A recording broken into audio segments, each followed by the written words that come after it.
Today, we are continuing our series for the summer, Tales and Tales. And today, I have the pleasure of talking to Miss Joi Miner, who is, hello, who is the owner and author at Southern Goddess Inc. Thank you so much, Joi, for joining me. Thank you for having me. Yes, it's an absolute pleasure. And so, for our viewers and for me, tell me a little bit about yourself. Are you from Birmingham? And and also, how long have you been an author for? And when was Southern Goddess Inc. Started? I'm from Montgomery. Nice. I've been up here in Birmingham for 6 years now. 2014. So yeah, I've been here. I'm doing the math. Almost 7. It was August. And I've been an author. Actually, my first collection was poetry, and I wrote it when I was on bed rest with my oldest daughter. I was losing my mind, not able to go anywhere. And my brother told me, if you put all those poems you've been writing since you were like 12 together in a book, then I'll help you publish them. So my first book was released in 2003, and that was a poetry collection called Graffiti Gypsy. I didn't start fiction until 2014. Actually, when I moved up here. I have a friend who's a publisher, and she said, I've been sending her chapters of this book that I've been working on. And I was going, it was my life story, but it was a fictional account of it. Well, not really fictional, but names were changed to protect the guilty. So she had read the chapters, and she reached out to me as soon as I got up here, and she said, I want to publish your book. Whatever happened to those chapters you were sending me? And I said, they're not done. She said, well, if you finish the book by the end of this month, I'll help you publish it. I'll publish it for you. And I think I might have had 4 chapters, and it turned into an 80,000, 90,000 word book. Like, I finished the book. And writing it, I still have the composition notebooks. I would sit out on my porch, listen to music, and I wrote that whole book in composition notebooks in like 30 days. Southern Goddess Inc. Is new. I've had issues with publishers in the past. The friend that published my first book, she stopped publishing beyond just for herself. And there were issues with publishers. I've had publishers that had their books, all of our books taken off of Amazon, had to fight for the rights to my books back. And I got to the point where I was like, you know what? I've been doing this forever. I know how to do it all. I'm an editor as well, marketing. I've done it all. So I decided to do it myself. And Southern Goddess Inc. was born. Poetic Advisory is my company that I used to host poetry readings with in my editorial service. And I just kind of, now it's what is the word? It's a branch of SGI, or Southern Goddess Inc. But the title for Southern Goddess Inc., of course, I'm Southern. You can hear that in my accent. But everyone calls me Goddess, especially back. Anything that I set my mind to, I can do. I've produced and directed plays, had never done it before. I put together, the first Juneteenth Festival in 2012 in Montgomery, writing books, poetry, doing shows, storytelling. I'd never done that. And they asked me to do a storytelling show once. And I was like, okay, why not? So anything I set my mind to, and I'm not the kind of person that if I know something or if I can do something, it's just mine. Mm-hmm. My platform is for everyone. And I think that's why, like, my fiance says all the time, she's like, you don't realize how God-like you are. Like, you don't do anything without expectation, but you give and give and give and give, and you create things from nothing. So Southern Goddess Inc., and the ink is INK, like writing. So that's where the title of my company came from. I would love to talk about, where you draw your inspirations from, and, a little bit about your journey as an author. My tagline is, my life is a Joi Miner novel. I get inspiration from everywhere. I can be driving down the street and see somebody walking, and what they have on sparks my attention. Or I'll go to the grocery store, and people literally walk up to me and tell me their entire life story. I don't know what that is. It used to be frustrating because I'm not a people person. I don't like peopling. And I was like, well, maybe it's something about me that makes people feel comfortable, because they open up about things that I wouldn't tell a stranger. And I always find my friends, I have a series called Side Piece Chronicles. It's about one of my best friends, and I literally witnessed that entire story happen. Of course, I added some fictional, some drama to it, but I watched that happen. My first novel is called Vices, and it was about my life after I divorced my first husband and being a single mom, and he was abusive. So all that, drama and nonsense. Um, I get it from everywhere. Like I could be talking to my daughter and she'll ask me questions like, if you could live on a planet or if you could live in a galaxy, what galaxy would it be? What would you name it? What would it be like? And that's a whole story. Or, we come up with all kinds. We made a Lego village at one point, and we had a little garden. And some gardens sent you into a portal. Some gardens made you taller. It was just amazing, And my friends are always coming to me, hey, would you write my life story? And that's my favorite thing to do, because if I love you, one of my favorite quotes is, if a writer falls in love with you, you'll never die. I love And that.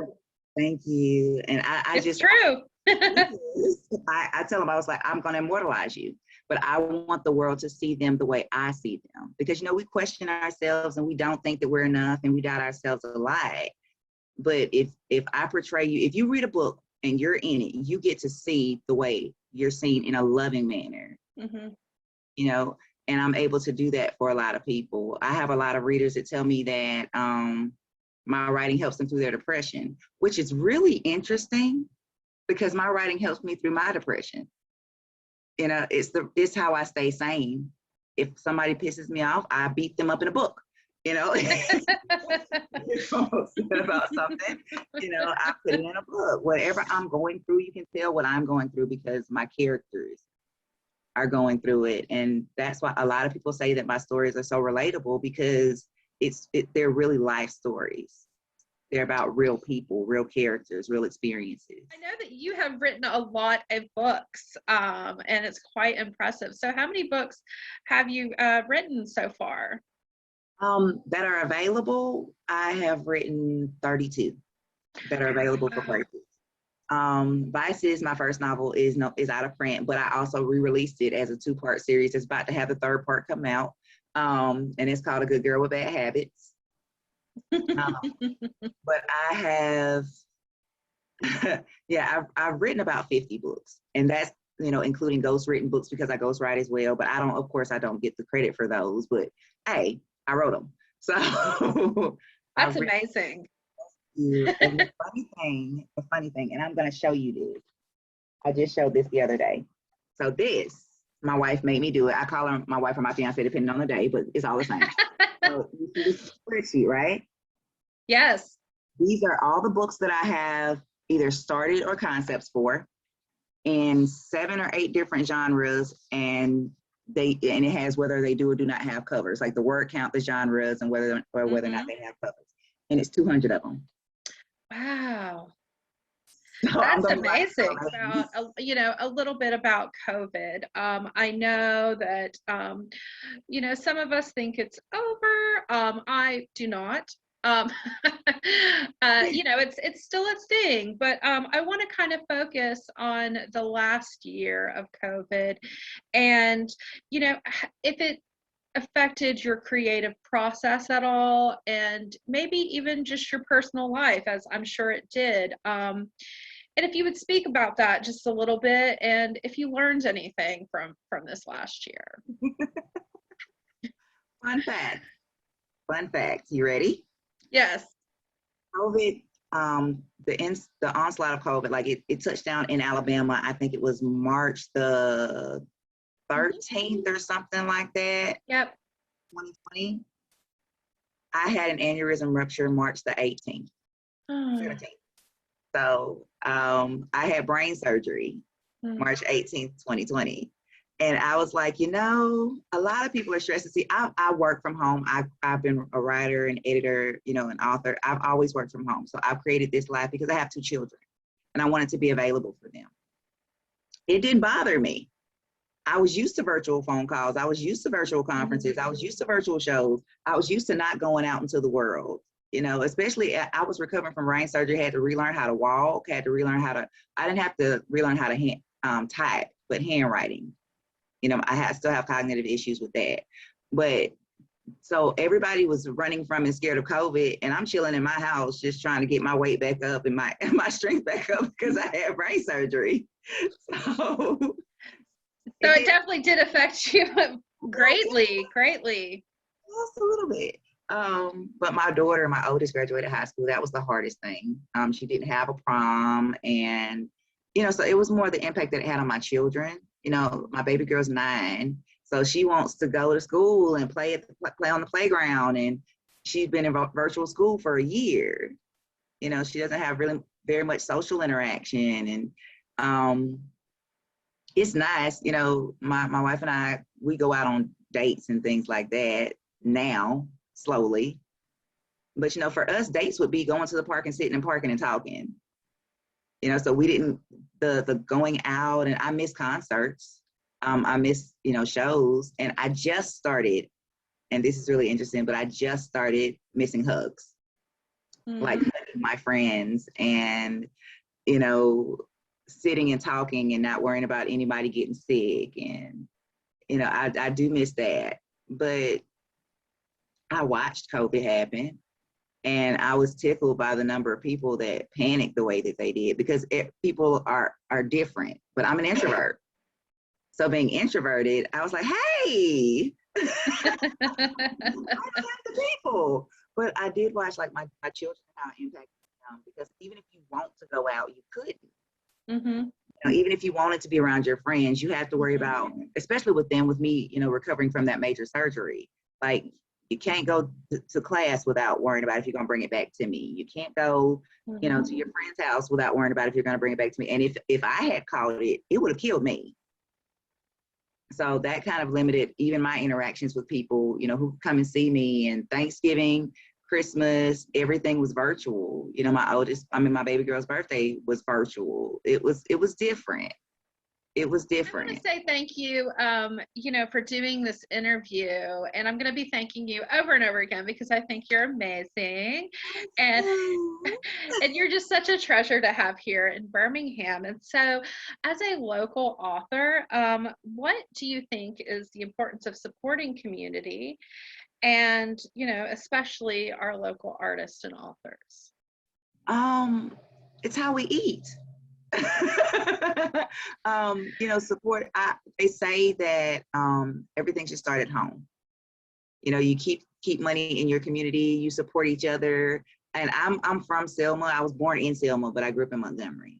But we grew up in that community where everybody, there was somebody who could bake pies, and somebody who could fry chicken really well, and somebody who could cook cakes, and this person cut grass, so they cut everybody's grass in the neighborhood. And it's the same thing with artists. We tell the story of life. We're the transcriptionists of life. We're the historians. So, you're supporting the people who are telling the stories from your perspective. I can't talk about how things go in Arizona or in New York. I can talk about, what it's like to eat honeysuckle, sitting out on the back porch. That's Alabama. And when I talk about it, I'm talking about Alabama because I'm from somewhere in the South. But if we support each other, it takes things to another level, because you want support at home first. And I've had so many people, when they find out I write books, can you help me write a book? Either they want me to write them in my book, or they want me to help them write a book. I've helped maybe 10, 15 people, like just from the outline process to the publishing process to the marketing. Just, you want to tell your story. This is, like I said, immortalization. It absolutely is. A time capsule. And it makes me think about Fahrenheit 451. I don't know why it makes me think about Fahrenheit. But it's a time capsule. If you want to know how things were in Birmingham in 2021, pick up a book. Absolutely. So we have to support and uplift each other, because we're the ones telling each other stories. Everything starts. Why would you buy a book from somebody in New York that knows nothing about what you're going through? Knows nothing about what you're doing? Yeah, I mean, I mean, as a historian myself, I mean, I totally believe in, you know, writing our own history and how important that is. And in a sense, that is what these interviews are, you know, is an oral history. So we can look back, I don't know, when we're like 80 or something, or like, you know, next year even, and just see like a recorded, you know, moment in time of where we were and the stories that we tell. And so I think, you know, again, I told you I was going to thank you again. I want to thank you for being a part of this collective history and part of this project. Yeah, of course. Yeah, I mean, anyone who Tony Kristen Walker, for our viewers who don't know, sends and says, like, you know, sends over and says, hey, like, this person is awesome. I mean, hello, they're amazing. Because he's amazing. He is. Hmm. I read his book. Listen, His have you? book, yes, yes, Walking in Truth, yes, and I did a interview with him about that. It is beautiful. It is such a great book, and it's funny. You know, It it's like is. really funny. There's like parts in it that I'm just like, this would be a really great TV show or Or a movie. movie. Hmm. And Yeah. he's just like beaming with stories, as I think most people are, but he and as well as yourself, you know, and authors like yourself, it's like you are brave enough to just put it out there and to embrace that. It takes a level of bravery that people don't understand. Because you Yeah. are under the scrutiny of anybody that touches it. My mama used to say, don't write nothing down. You don't want nobody to be able to read later. It's true. Now I write whole novels. So it's Or like, you change the names. yeah, take the guilty. Right. What brings you joy in life? I know you mentioned your wife and your children, and of course, writing. But what are some of the other things, or if you want to expand upon those things and those people, and how are you making time for it lately? um, music. Music brings me joy. Quiet, which is kind of funny because they're on two completely different ends of the spectrum. But it just depends on the day. You know, do I want to dance through the house all day? Do I want to sit in complete and total silence? I can go an entire day or two without saying a single word. Like I'll give everybody head nods. And it's just because I need that quiet. A good TV show, a well-written TV show with plot twists that I can't figure out, because I'm one of those people you do not want to take to the movies with you. You do not want to watch television shows with, because I'm going to say, oh, did you see that? Okay, this is what's going to happen. Friends and laughter and really good wine. Okay, I like that. What's your favorite kind of wine? I love Lambrusco. It's a chilled red Okay. wine. But I'm falling in love with the Black Girl Magic brand. Oh. It's these two sisters, the McBride sisters, and they've created, they're African American, and they've created this wine brand. They have the winery and everything, called Black Girl Magic. So I'm trying all those out. The reds are really tart, but I've got a Riesling in there that I'm ready to try. So Riesling is good. I'm hoping so, because I need to.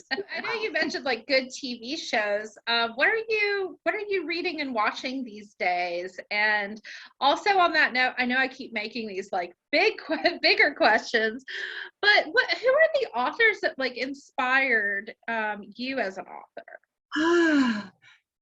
As a poet, Nikki Giovanni, Maya Angelou, and Sonia Sanchez. Okay. As an author, Audre Lorde. Geez, and you know, Nikki Giovanni, Maya Angelou, Sonia Sanchez have all published as well. But as a novelist, Eric Jerome Dickey, Omar Tyree, Toni Morrison, Elin Harris, because now I write lesbian fiction and lesbian paranormal, and I'm realizing just how difficult that is. That sounds very complex. It is. I'm going through, like, if you see me looking up, I'm going through in my head. Synovia Muhammad, Tony Kristen Walker, Elle Kaysen, Natisha Rayner. These are people that, you know, like I know and that are more recent. Geez.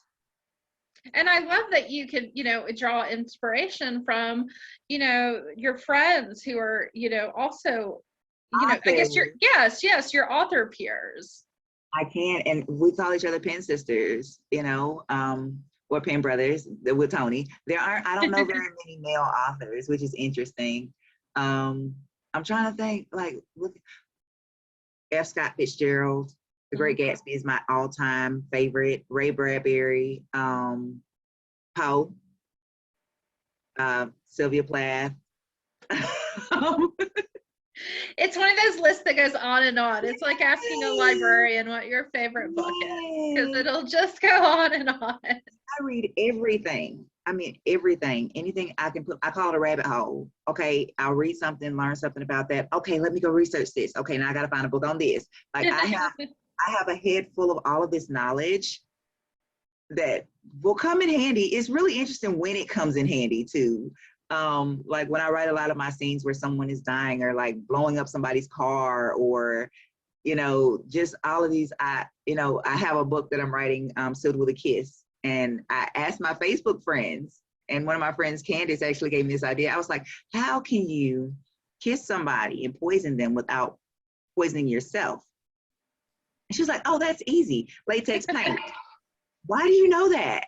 She's like, put latex paint on, then put the poison on the latex paint like lipstick, and it won't penetrate the latex paint. Why do you know that? So then I start researching that, you know. What advice would you give an aspiring writer? Sit down and write. Yeah. It's so hard though, you know. Yes, trust me, because I know. And then, you know, being a mom and running a house and doing shows, like it's really, really hard. Just everyday life, it makes it difficult. But sit down and write, even if it's one sentence, even if it's one page, even if it's one paragraph, you know, give yourself that. Just sit down and write. And the rest will fall into place. You know, the marketing is really easy to do. We have social media, everything now.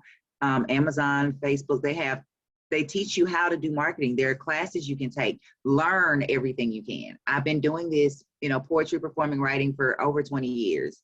I'm still learning. And I'm never, I'm never too big to learn from anybody. You can learn from anyone. Absolutely. I was watching this thing and it said, would you listen to, people say, I won't listen to a broke man tell me how to save money or how to be rich. But that broke man might have made bad decisions and he can teach you from those decisions. Mm-hmm. So be humble enough to learn from anyone. No one is too big, no one is too small. You're not bigger than anyone. And criticism is going to happen. We're our own worst critics. Criticism is going to happen. Just say, I'm not your cup of tea. That's fine. You like chai, I'm mint. That's fine. You know, don't try not to take it to heart. Take it. And if it's something you can grow from, definitely grow from it. But don't beat yourself up about someone else's opinion, because one of my favorite quotes is, what other people think of you is none of your business. Just thank you again for joining me today. You're just absolutely so wonderful and very talented. And I just love that you are helping others, you know, make their writing dreams come true, and, you know, being there to support your community and your friends. How can our viewers find you? And do you have anything coming up in the next week or two? I tell people, I just learned this a few years ago. The most humbling thing in the world is to be able to tell someone, Google me. It's really, I did it once, and my friend told me, she was like, have you ever Googled yourself? And I said, no. She was like, type in JOI space MINER. And I did, and I was like, holy crud. There were like 5 pages of stuff that I've done, like shows and poems, and and now I like, my books will come up first, my Facebook page, of course, social media, but you know, Goodreads reviews, Amazon, Google Books. So if you Google my name, you'll find me that way. I have a website that I'm about to revamp. I'm about to start doing a podcast, so that's gonna be on Spotify. It's so much recording my own audio books, because if I hear one more time I have the voice for audio, I'm gonna die. So all of that, it'll be available on the website. But right now, if you just go on Amazon and type in my name, or you can, my name is the same across the board on Amazon, on Facebook, Twitter. No, not Twitter. Somebody hacked my Twitter account. I got to start a Twitter account. But Facebook, Instagram, TikTok, Joi Miner, the same way everywhere. So I can be found like that. Or out in these here streets. And I would just love, in closing out, for you to maybe show us a couple of your books, so our viewers can be familiar for what they're looking at on Amazon and out there on the streets, as you say. So yeah, I would love to see some of the great illustrations. Okay. I write in 7 or 8 genres. So we'll do these 2 together. These are urban fiction. So this is Vices. This is my debut novel. And then this one, he gave me his heart. I made him a legend. It's a part of it's a 5-book series that goes with this one. Then this is Lesbic Paranormal. My baby girl drew the cover. I love that. And it's 5 for dinner. So it's like, what if an angel came to dinner? So that's what this one is. Regular poetry, lesbian fiction, lesbic paranormal. It's phenomenal. Lesbian poetry. Because Tony said something, the book that he signed of his to me, it said representation matters. Absolutely. So I am from the south side of Montgomery, so a little bit hood. I like the term sophisticated ratchet, but I am an African-American woman who is a mother, but also, lesbian. So I write about everything across the spectrum, because this is regular paranormal. These are mermaids. So, just seeing us in different aspects, there are, Black sorceresses and mermaids, and there are lesbian zombies, and so those were not even half of my babies. I have a whole shelf on the wall, but I get copies of all of my babies when I release them. And I do have series that I haven't completed that my readers are threatening my life about. So I promised them that I would finish them this summer. So I've got 3 books coming out between the end of June and into July. 4 books coming out between the end of June and into July. That's exciting. You'll have to keep me updated about those. Yeah. Yes. Yeah. Thank you so much. You are just a beautiful soul and a wonderful, part of the series. I just think that you just add so much vibrancy and just probably to life. I mean, I just have met you in this interview, and I think you're fantastic. Thank you. And happy Pride, happy Black Pride. And have a wonderful time this Saturday. And I'll talk to you sometime soon. Yes, ma'am. Promise. Yes. All right. See you later. Yeah.